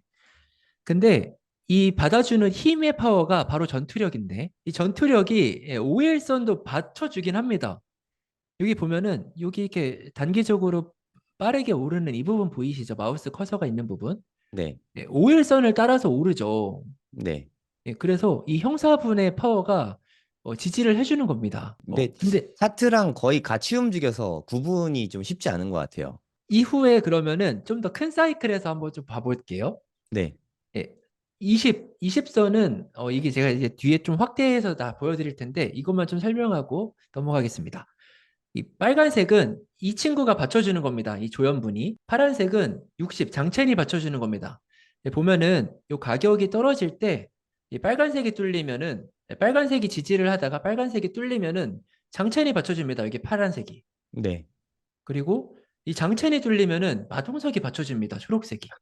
네, 여기 보시면 아시겠지만 마동석 형님은 웬만해선 뚫리지 않아요. 여기 보시죠. 중간중간. 네, 네, 이 가격이 아무리 떨어져도 이 마동석 형님이 여기서 다 받쳐주는 걸 볼 수 있습니다. 네, 우리의 마블리 형님. 네, 밑에 있으면 진짜 듬직한 우군입니다. 예, 물론 장첸도 여기서 역할을 하기는 하죠. 이 파란색 네, 네, 선으로. 근데 이 마동석 형님이 밑에 있으면은 우리 편인데요. 네, 이게 만약에 가격을 하락을 하고 여기서 마동석 형님이 뚫리거든요. 여기서 이 초록색이 뚫리죠. 네, 마동석 형님이 뚫리면 어떻게 되냐면 마동석 형님이 갑자기 무서워집니다. 이게 무서워요. 이게 적이 되는 거예요. 우근이 아닙니다. 이제는. 네, 이분이 위에서 가격을 못 오르게 이렇게 망치처럼 때리는 걸 볼 수 있습니다. 여기 보이시죠? 네. 올라오면 이렇게 뿅망치처럼 빵 하고 네. 때리네요. 네, 여기서 때리는 겁니다. 못 올라와. 네, 내려가 하는 거죠. 여기서도 마동석 형님이 뚫렸지만 예, 여기서도 하나 또 보충이 들어가는데, 이 기울기가 밑으로 가파를수록 매도세가 강한 거예요. 그러니까 마동석 형님이 힘이 센 겁니다. 네. 그래서 이 가파를 때 뚫리는 거는 페이크일 가능성이 높아요. 음, 차트 용어로 뭐 휩소라고 하는데 그냥 네. 속임수라는 거죠. 네. 여기 보면 마동석 형님이 뚫린 것 같지만 힝 속았지 하면서 다시 내려가는 겁니다. 그러면은 이 마동석 형님이 언제 뚫릴 때 우리 편으로 돌아서냐? 이런 식으로 120선 초록색 선만 보시면 되는데 이게 지금 가파르게 내리고 있는 게 평평해졌을 때 네. 이때 약간 이제 마동석 형님이 조금 약간 우리 편으로 돌아섭니다. 그래서 이제 이 부분을 한번 제가 다시 더 확대해서 보여드릴게요. 이 부분입니다. 제가 이 부분, 요 마동석 형님이 좀 평평해졌을 때 우리 편으로 돌아설 수 있다 했는데 이 부분 뒷부분이죠. 실제로 마동석 형님이 여기서 우리 편으로 돌아섰어요. 네. 돌아서니까 여기서도 마동석 형님이 계속 지지 역할을 합니다. 여기서 뚫렸네? 이거 뚫린 거 아니야? 라고 하지만 지금 기울기가 어떻죠? 급합니다. 예, 기울기가 되게 위로 가파르죠. 네. 위로 가파르면은 마동석 형님의 전투력이 엄청 센 겁니다. 음, 그러면은 이때는 여기 뚫리더라도 재차 상승할 가능성 확률입니다. 확률이 네네. 높아요. 네. 그리고 요 차트에서 네네. 데드 크로스와 골든 크로스 지점을 알려주시면 도움이 많이 될 아, 것 같습니다. 그러면 골든 크로스, 데드 크로스 관점에서 한번 봐보겠습니다. 이 장첸 형님이 파란색 선인데 네. 60선인데 120선 마동석 형님을 아래로 뚫고 내려갔을 때 그러니까 그만큼 매도세가 강하다는 거죠. 네. 그때 어떻게 이 일이 일어나는지 한번 봐볼게요. 파란색 선이 초록색 선을 뚫고 내려간 처음의 자리가 바로 여기입니다. 네. 이 상승 관점에서 그러니까 상승 추세 중에 처음으로 이 장첸이 마동석을 이겼어요. 네. 그만큼 매도세가 강하다는 뜻이죠. 네. 데드 크로스가 나니까 이후에 쭉 하락을 합니다. 근데 이게 어느 순간 멈췄냐면은 이 파란색이 초록색을 뚫는 거. 사실 처음에 이 부분이 뚫리기는 했는데요. 네. 이 부분은 이 기울기, 그러니까 이 마동석 형님의 기울기가 아래로 가파르기 때문에 이거는 신뢰도가 많이 떨어집니다. 음, 그래서 이 마동석 형님이 약간 기울기가 좀 완만해지고 이 네. 부분이죠. 장첸이 이렇게 위로 뚫을 때, 그러니까 60선이 위로 뚫을 때가 바로 이 부분입니다. 네. 그러면은 이 골든 크로스가 여기서 나고 나서 이후에 쭉 상승하는 것을 볼 수 있습니다. 이제 이렇게 보니까 하락 추세가 상승 추세로 반전되는 게 그대로 다 보여서 너무 좋네요. 맞아요. 그래서 큰 틀에서는 아까 우리가 장기적 관점을 이야기했는데 큰 네. 틀에서는 이런 식으로 이렇게 매매 횟수를 줄이고 길게 가는 매매를 하는 것도 이걸 참고하면은 큰 도움이 됩니다. 네. 이게 사실 제가 제일 좋아하는 매매법이 이렇게 장기 추세 먹고 한 1, 2년 단위로 투자하는 걸 저는 제일 좋아하거든요. 그러니까 우리가 본업이 되게 바쁘니까 하루님처럼 우리가 단기 하루 데이 트레이딩을 하기는 너무 어렵잖아요. 맞아요. 네, 현실적으로 맞아요. 본업이 어렵습니다. 있는 우리 같은 사람들이 투자하기에 가장 좋은 방법이라고 네, 생각이 드네요. 맞아요. 이게 단기 이동 평균선 가지고 매매하면은 그 수많은 그 페이크들이 앞에 많이 벌어지거든요. 네. 그래서 장기 이동 평균선 가지고 이 길게 가는 매매가 되게 실패 확률이 적습니다.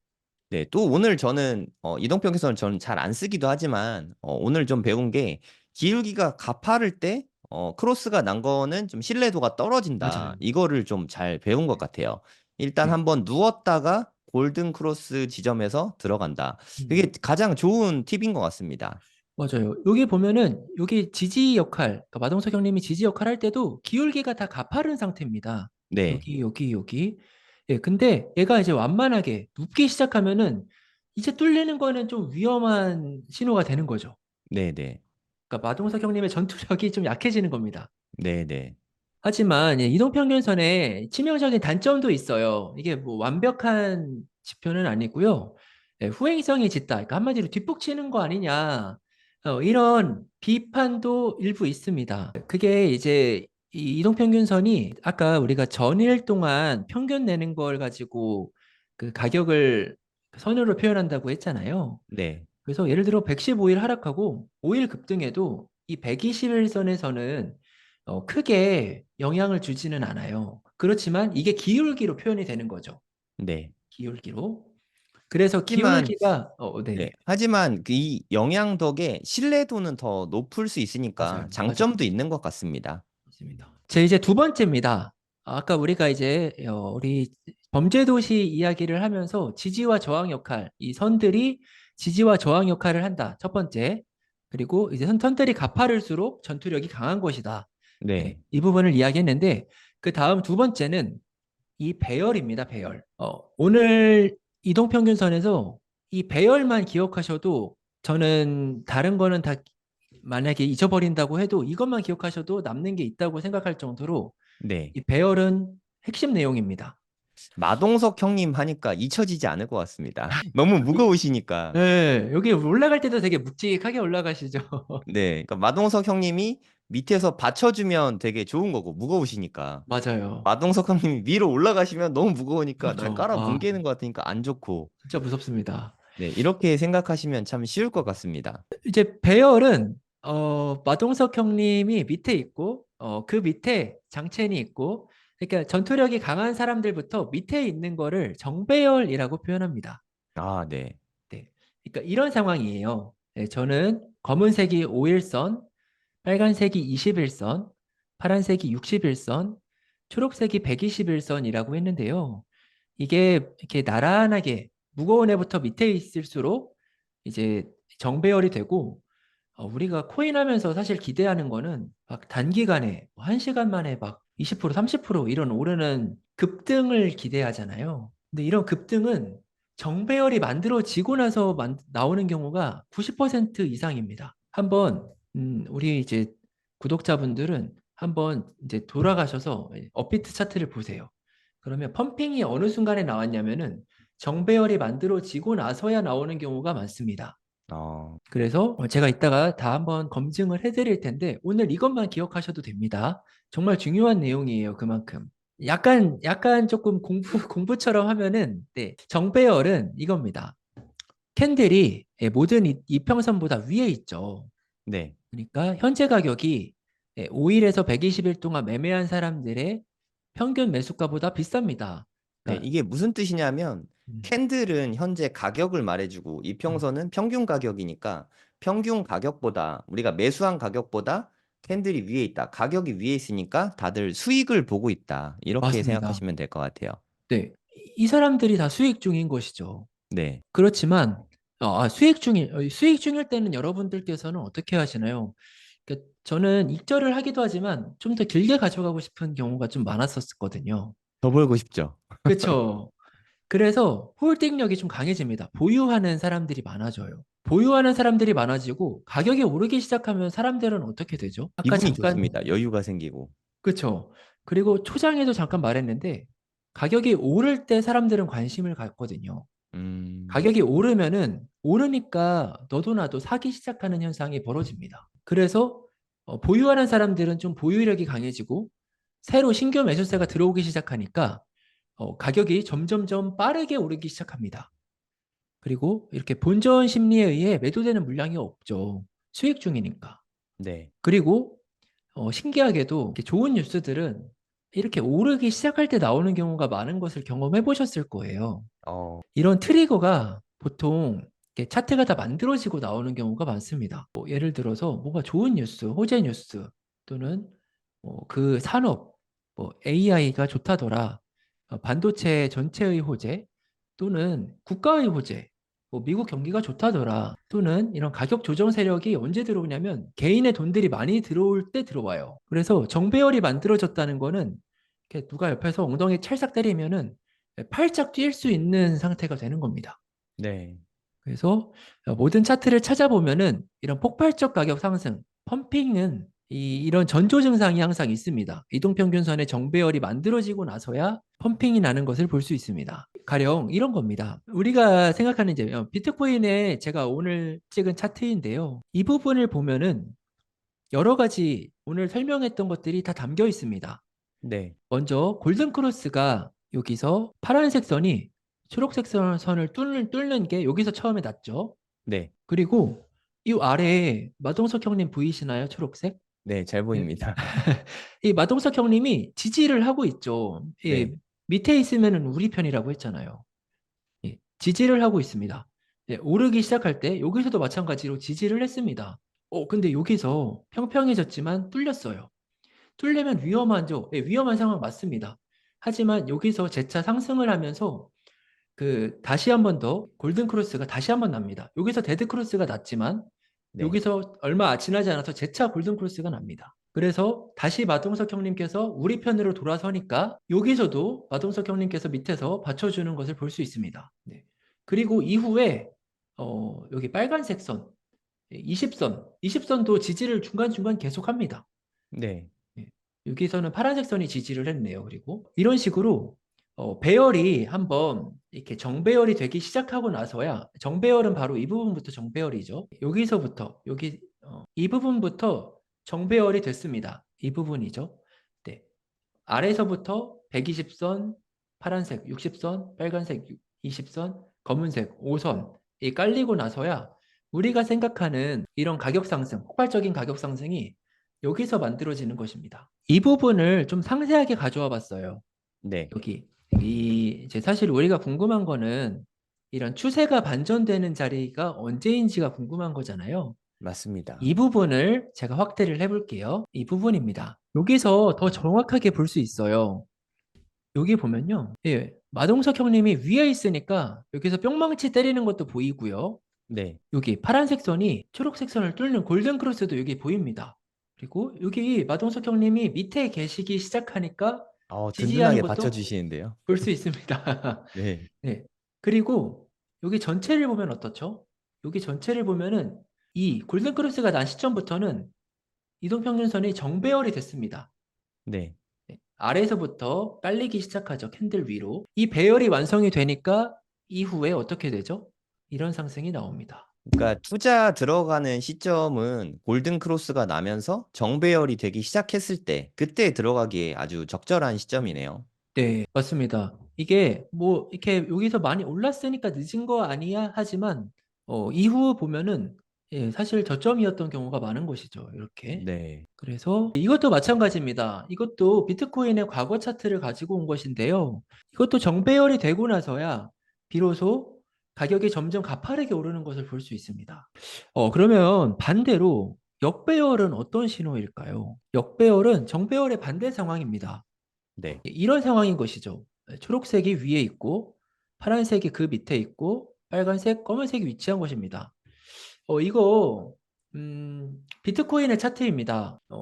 우리가 아까 선생님께서 골든크로스랑 정배열만 보고 들어가도 되겠네요 하셨는데 요건 반대 상황입니다. 요 파란색 선이 초록색 선을 뚫는 데드크로스가 여기서 나죠. 네. 그리고 나서 동시에 역배열도 펼쳐지죠. 그러면은 요 시기는 이제 엄청 위험한 상황이에요. 왜냐면 오르더라도 이 마동석 형님이 아래로 때리거든요. 네.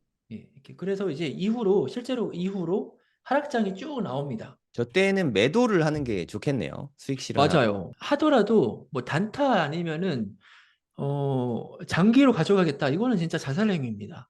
네. 5년 묵힐 거다라고 해도 안 들어가는 게 나은 시장인 것 같아요. 저 때가 맞아요. 되면.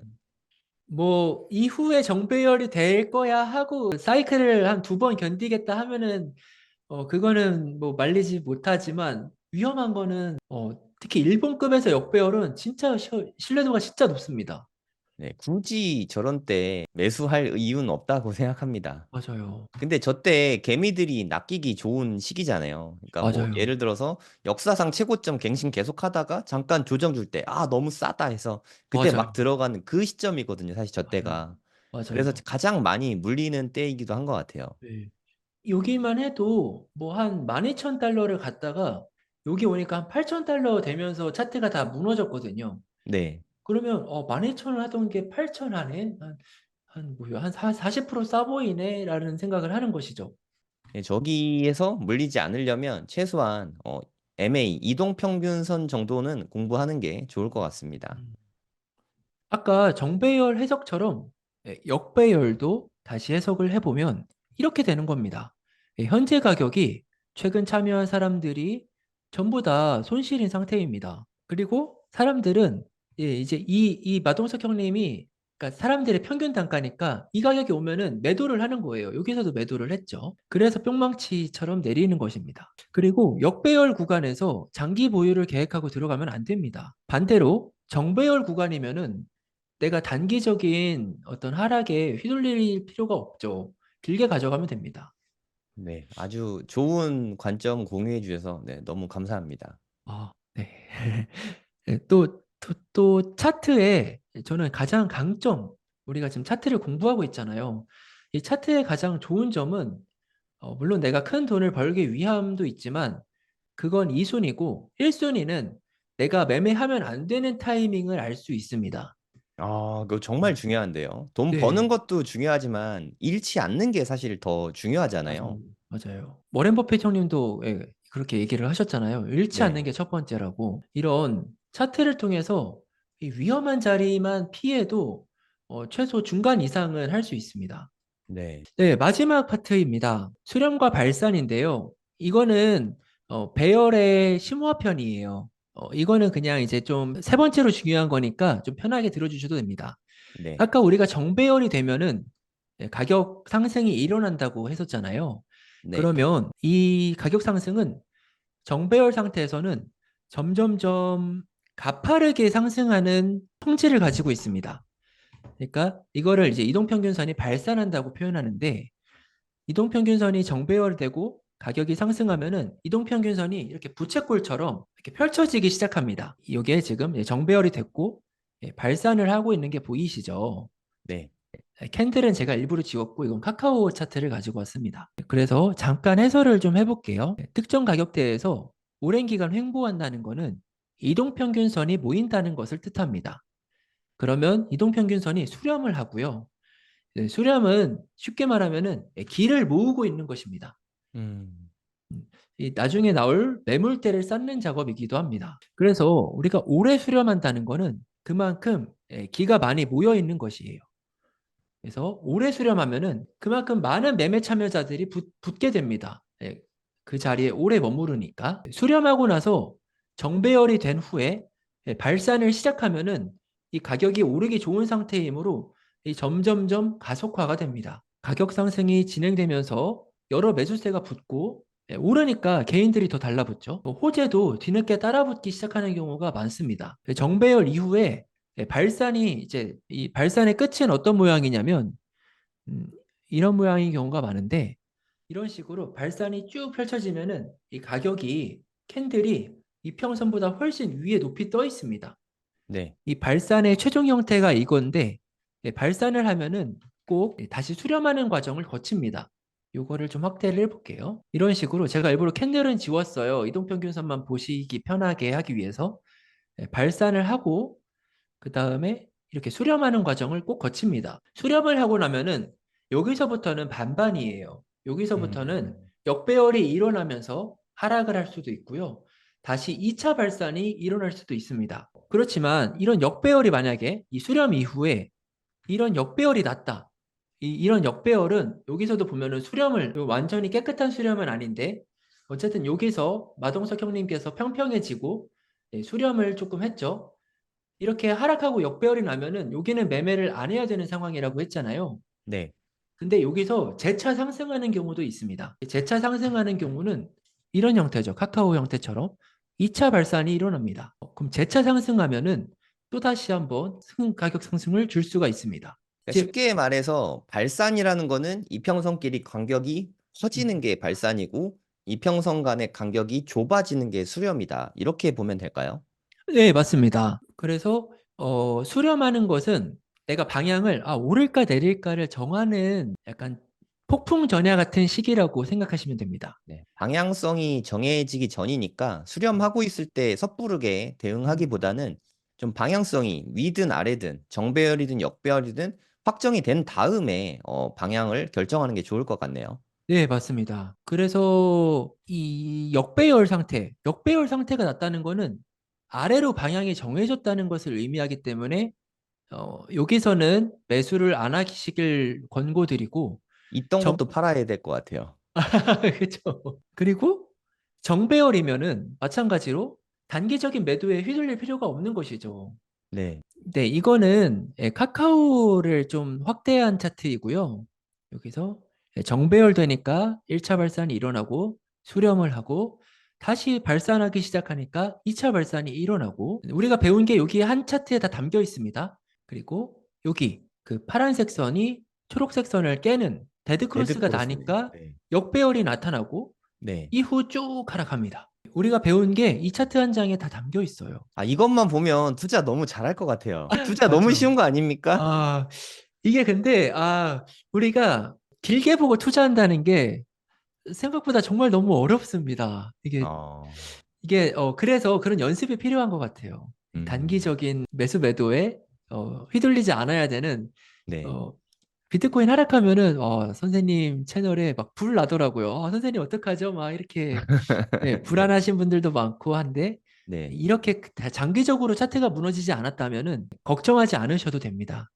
네. 이제 다음부터 조정이 나올 때 간격이 먼 상태면은 아직 이렇게 음, 멀다. 지금 음, 발산 중이다. 음. 수렴된 다음에 떨어지니까 좀 기다려라. 이렇게 제가 구독자분들께 말씀드릴 수 있을 것 같아요. 네, 우리 독자분들도 이걸 같이 공부하시면은 선생님 말씀하는 게 더 잘 이해가 되실 거예요. 네. 진짜 위험한 자리나 약간 주시해야 되는 자리는 두 개가 있는데 이런 수렴하는 자리가 첫 번째고 네. 두 번째는 이렇게 데드크로스 또는 역배열이 나는 자리가 진짜 조심해야 되는 자리인 거죠. 네. 알겠습니다. 그리고 네이버 한번 볼까요? 이거 좀 네. 확대를 해서 카카오 말고 카카오는 실제로 저기가 고점이었습니다. 네. 네이버 볼까요? 우리가 배운 거를 여기서 한번 다시 정리를 해보겠습니다. 네.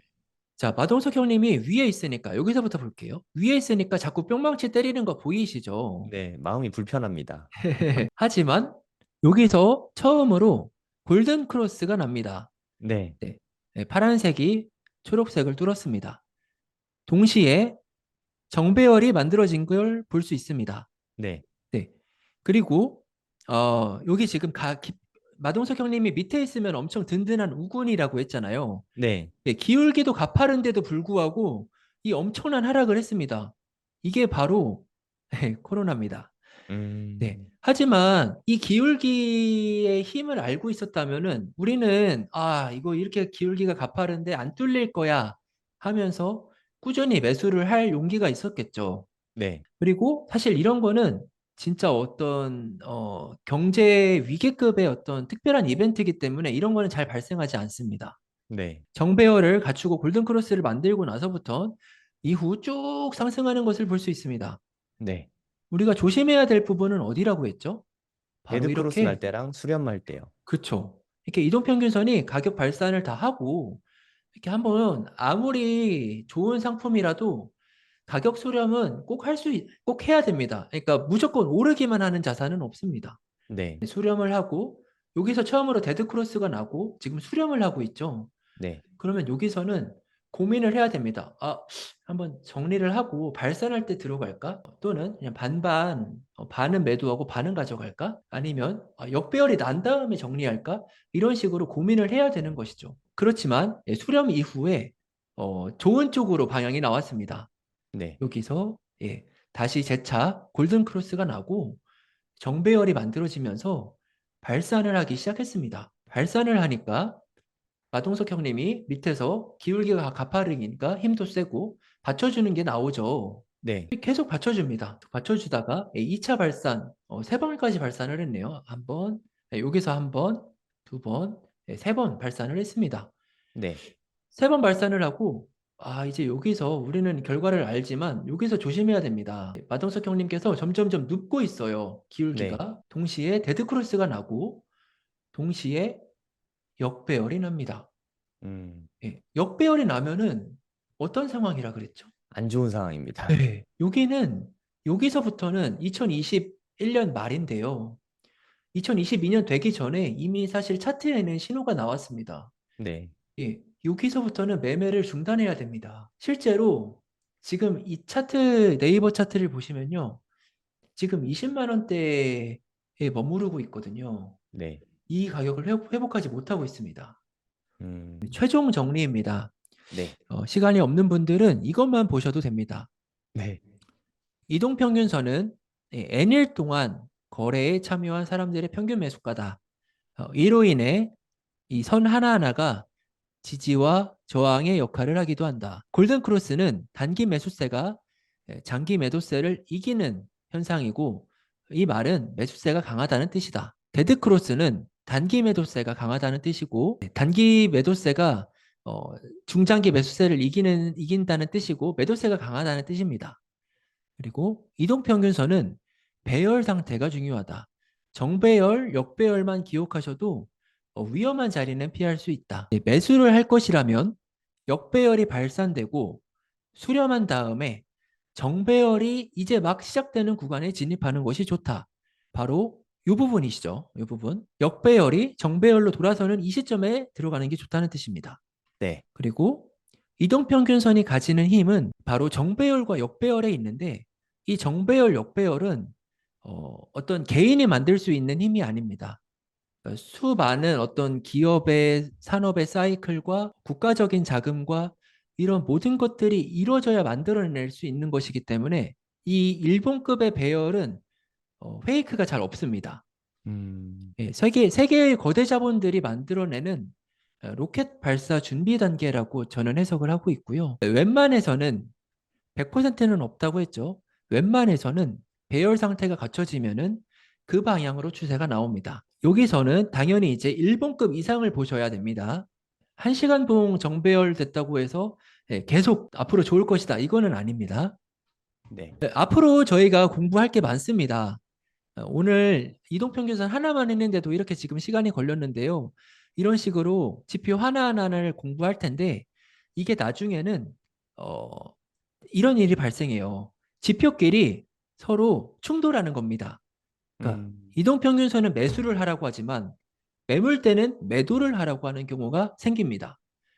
그래서 저는 이걸 노이즈라고 부르는데 이 이동평균선을 오늘 공부를 하셨으면은 이제 내가 한번 매매 적용을 해보고 검증을 해서 나한테 맞는 걸로 이렇게 좀 다이어트 시키는 과정이 필요합니다. 네.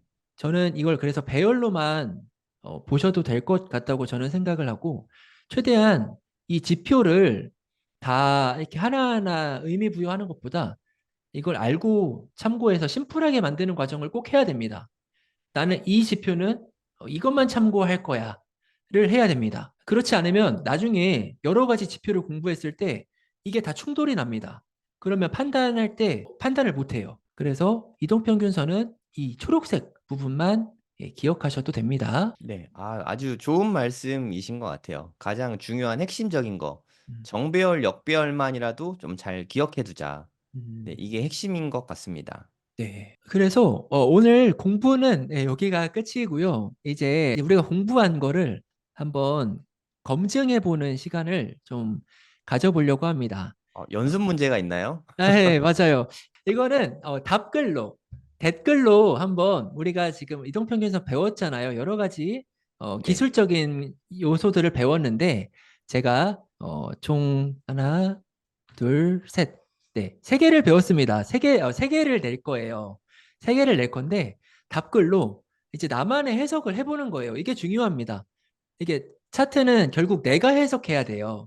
네. 그래서 내가 배운 걸 토대로 이 해석 답글을 해석해 주시면 감사하겠습니다. 네. 네. 참고로 제가 이거는 일부러 종목은 삭제했습니다. 이게 가지고 계신 분들이 안 좋아하실 수 있으니까 네. 했지만 누구나 알고 있는 국내 주식 하나를 가지고 왔고요. 정답을 아시는 분들은 그래도 언급하지 말아주세요. 이게 1번이고요. 네. 2번 문제도 보여주세요. 2번입니다. 2번 이것도 너무 유명한 주식입니다. 네, 네. 한번 주식이에요, 일단 주식. 써주세요. 퀴즈 2라고. 퀴즈입니다. 네. 이게 네, 2번 문제입니다. 네. 1번과 미묘하게 다릅니다. 1번, 네. 2번. 네, 네. 다릅니다. 3번도 보여주세요. 3번, 3번은 바로 비트코인입니다. 네. 네, 3번은 비트코인인데, 네, 한번 각자 해석을 달아주시면은 너무 감사하겠습니다. 네. 그러니까 1번, 1번이 좋다면 좋게 보는 이유, 2번이 나쁘다면 나쁘게 보는 이유, 뭐 3번이 뭐 좋다고 생각하면 좋다고 보는 이유에 대해서 댓글로 달아주시면 감사하겠습니다. 오늘 이동평균선에 대해서 너무 디테일하게 잘 배웠습니다. 아, 네. 초보자분들도 아마 도움이 많이 되셨을 거라고 네, 생각이 들고요. 도움이 많이 되셨다면 하루님 응원의 댓글 많이 좀 아, 올려주시면 좋을 것 같습니다. 감사합니다. 네, 하루님 언제까지 이 프로그램을 계속 해주실 건가요? 제가 알고 있는 거는 다 풀 수 있을 때까지 하겠습니다. 네, 근데 아, 다 풀고 나면은 연습 문제 풀듯이 실제 뭐 코인이나 주식 종목들도 하나씩 이렇게 보면은 재밌을 것 같아요. 맞아요. 그럼 무한 컨텐츠 나올 것 같은데요? 한, 진짜 이게 우리가 공부를 다 하잖아요. 저는 스터디라고 생각하는데 네, 공부를 하면요. 되게 재밌어요. 내가 이걸 이때 알았으면은 이때 돈 벌었을 텐데라는 생각을 정말 많이 하실 거예요. 네, 우리 나중에는 우리 리센츠나 엘스 이런 데는 부동산도 차트 분석이 가능하잖아요. 너무 네, 그런 많죠. 것까지 확장을 하면 독자분들 너무 좋아하실 것 같아요. 네, 제가 다음 편에 한번 보여드릴게요. 저는 선생님과 이제 개인적으로 얘기 나눌 때도 차트 보고 부동산 거래를 하는데요. 네, 선생님도 부동산을 차트를 참고해서 하세요. 네, 나중에 제가 인증 남기겠습니다. 차트 보고 매매했고, 네, 네, 다음 편에 등기권리증 인증도 하고 어느 가격에 왜 샀는지를 네. 입지 이런 게 아니라 차트적으로 부동산 최초 차트적으로 한번 매수 근거를 들어서 해보겠습니다. 네. 우리가 계속 드리는 말씀인데, 차트를 맹신할 순 없고, 그냥 참고 자료로 활용하기에는 저는 아주 좋은 지표라고 생각하거든요. 여러분들도 우리 앞으로 한 1년만 같이 해보죠. 1년만. 네, 네, 1년만 같이 이렇게 차트 공부를 하고, 뭐 주식, 부동산, 뭐 이게 코인 다 차트 분석을 뭐 다양하게 하면은 구독자분들의 보는 눈, 안목 자체가 정말 음, 높아질 것 같아요. 맞아요. 진짜 이게 반복해서, 그러니까 제가 지금 알려드린 거는 어, 제 어떤 저만의 지식인데 이걸 여러분들께서 하기 시작하면서부터 여러분께 되거든요. 그러면 진짜 엄청난 시너지가 날 것입니다. 네. 혹시 또, 영상을 보시고 공부할 때 좀 어려움이 있거나 조금 더 디테일한 설명이 필요하시면 댓글 달아주시면 저희가 영상 제작할 때 참고하도록 하겠습니다. 하루님 오늘 정말 저도 공부 되게 많이 했고요. 그래요. 61선과 121선 빨리 차트에 추가해놔야겠어요. 네, 다음부터 제가 내일부터는 방송할 때 61선과 121선, 이렇게 두 개를 켜놓고 네, 방송을 하도록 하겠습니다. 네, 다음 편에 대한 예고를 살짝 하겠습니다. 네, 오늘은 이동평균선을 했고요.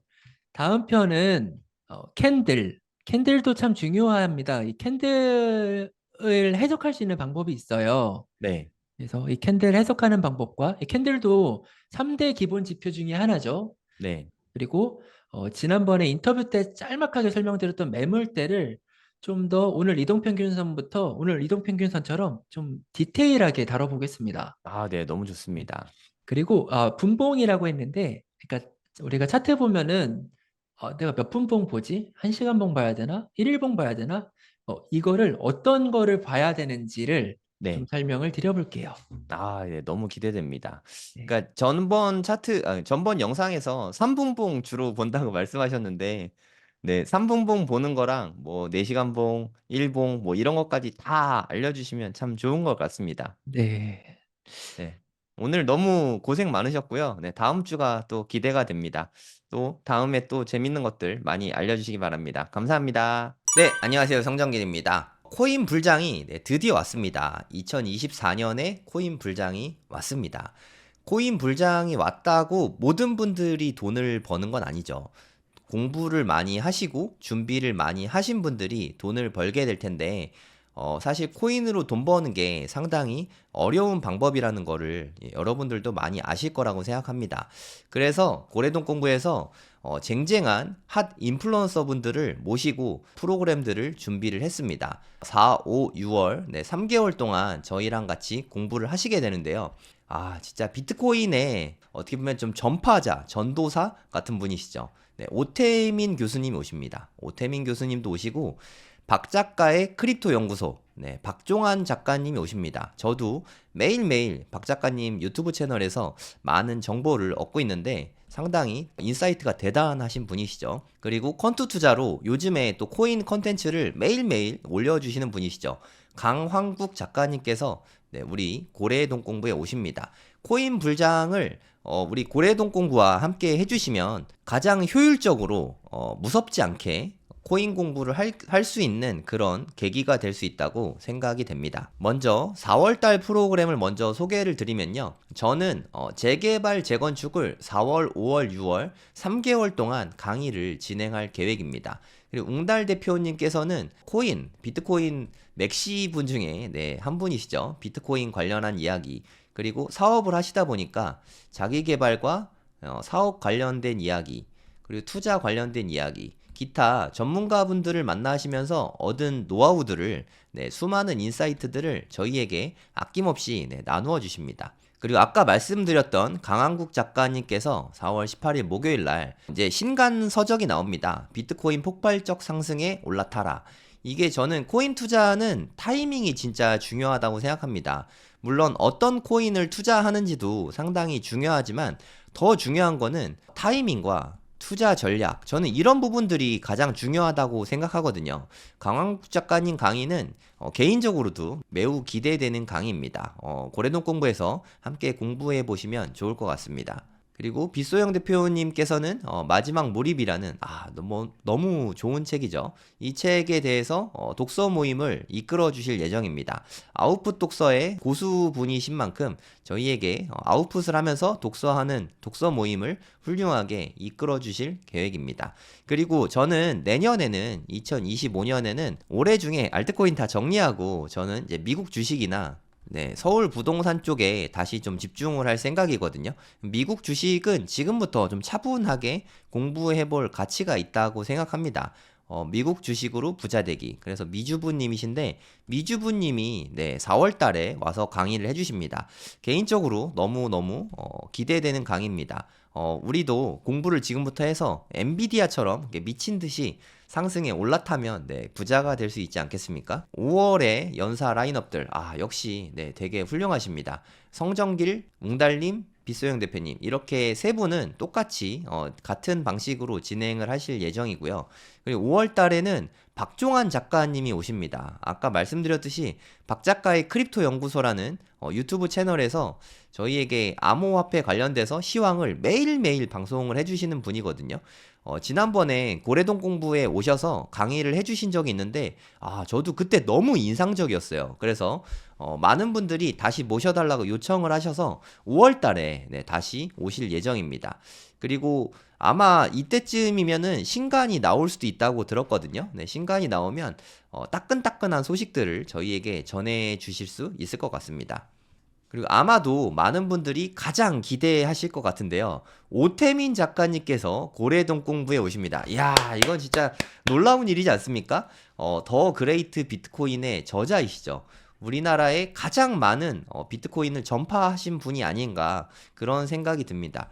오태민 작가님께서 실시간으로 줌으로 저희에게 어떤 이야기들을 전해주실지 저는 되게 기대가 되거든요. 4월, 5월, 6월 프로그램이 네, 어마어마하지 않습니까? 이 모든 거를 다 포함해서 3개월에 16만 9천 원입니다. 한 달 수강료 아니고요. 네, 한 달에 대략 한 5만 원 좀 넘나요?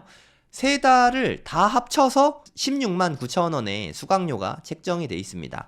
국내 최고의 가성비 프로그램을 네, 앞으로도 계속해서 쭉 유지해 갈 예정입니다. 4, 5, 6월 고래동 공부 함께 하고 싶으신 분은 제 블로그에 네이버에 성정길 치시면 제 블로그가 나오는데 제 블로그에 링크가 있으니까 네, 이걸로 신청을 하시면 됩니다. 더 길게 얼리버드로 4월부터 12월까지 올해 쭉 고래동 공부와 함께 하고 싶으신 분들은 더 할인된 금액인 44만 9천 원에 9개월 동안 함께 하실 수 있습니다. 국내 최고의 가성비 재테크 프로그램인 고래동 공부 함께 해주시면 감사하겠습니다. 네, 꼭 좀 부탁드립니다. 네, 감사합니다.